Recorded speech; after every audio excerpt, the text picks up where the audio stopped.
Hi everyone, today we are checking out the KickPi K7, a powerful mini PC that promises to handle everything from desktop computing to 4K media playback. I'll be taking you through the complete experience, unboxing, specs, installation options, and real-world testing across multiple operating systems. Let's dive in. First impressions, the packaging is clean and everything arrives well protected. Inside the box you will find the K7 unit itself, compact and solidly built, no power adapter, a user manual and some USB cables. The build quality feels premium despite the small form factor. The ports are easily accessible and the overall design is minimalist, perfect for any setup.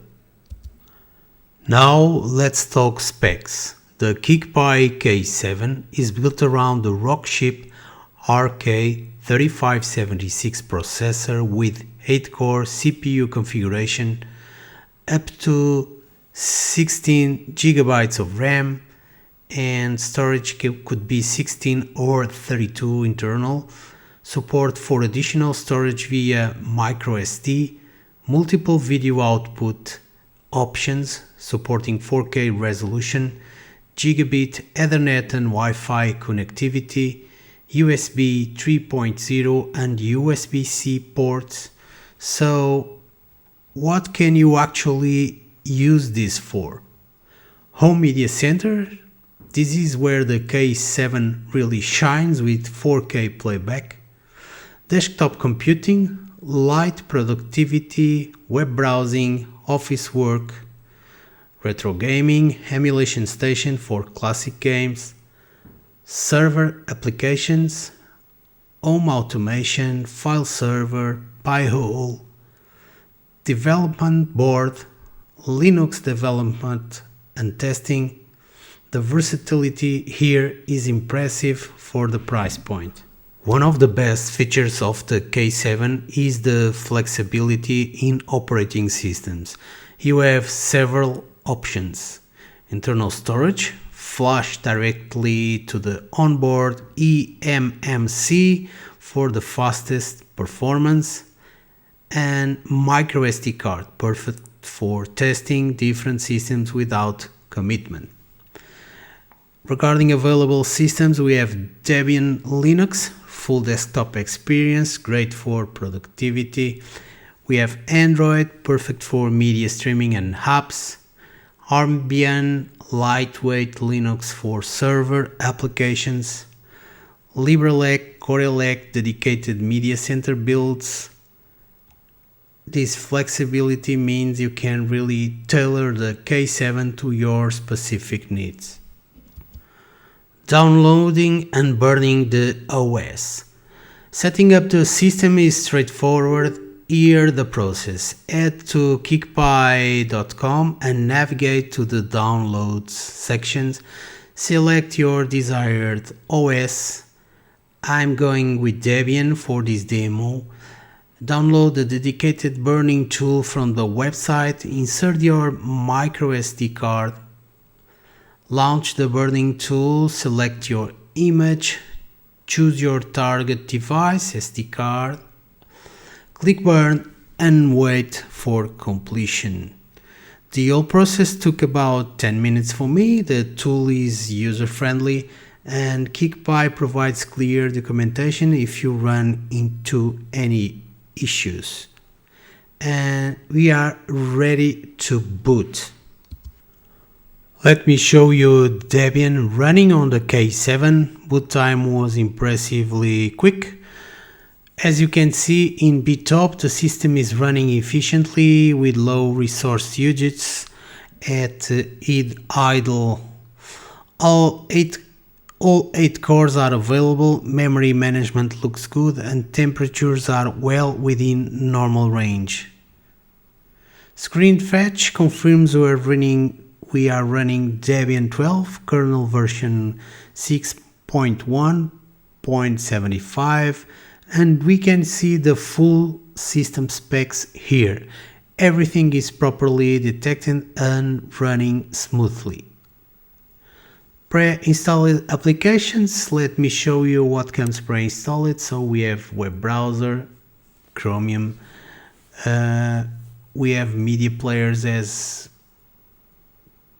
VLC, in fact I did install later. We have test editors, we have terminal applications, so we have a lot of system utilities, file managers, etc. It's not fully loaded, but you can install everything you want after. Okay, it's a complete desktop environment right off the box. Here I'm playing 1080p and 4K videos in the browser.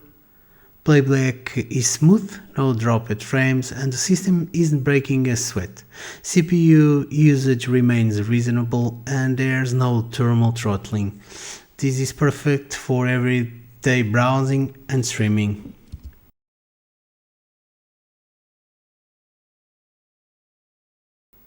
Next up, let's look at Android. I've connected the K7 to a standard computer monitor.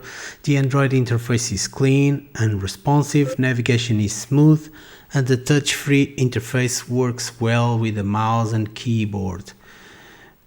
Now the real test, media playback in Kodi. I've loaded up several test files, 1080p content, 4K H.264, 4K H.265 or HEVC.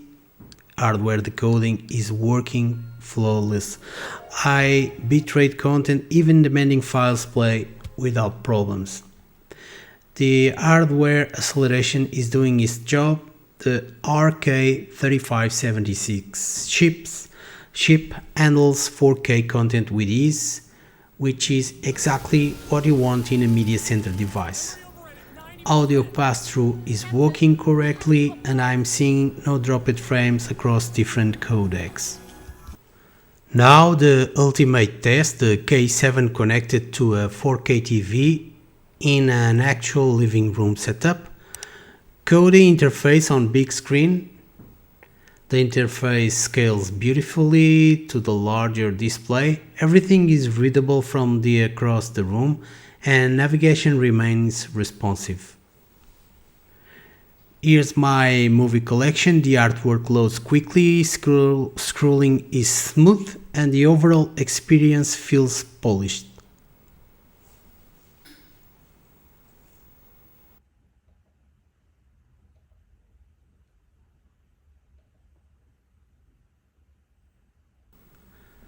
The K7 handles everything from local 4K content to streaming services without breaking a sweat. This is legitimate cord-cutting solution or perfect complement to your existing setup. So after putting the KickPi K7 through its paces, I am genuinely impressed. The flexibility to run multiple operating systems, the solid 4K media performance, and the compact form factor make this a versatile device. So who is this for? This device excels as a dedicated media center, a secondary desktop PC, a thinker playground, a home server. So as a final verdict, for the price point, the K7 delivers excellent value. It's not going to replace a high-end gaming PC or a workstation, but that's not what it's designed for. It excels in its intended use cases, particularly media playback. Now I want to hear from you. What would you use the KickPi K7 for? Home theater PC, retro gaming station, Linux learning platform, home automation hub, something else entirely?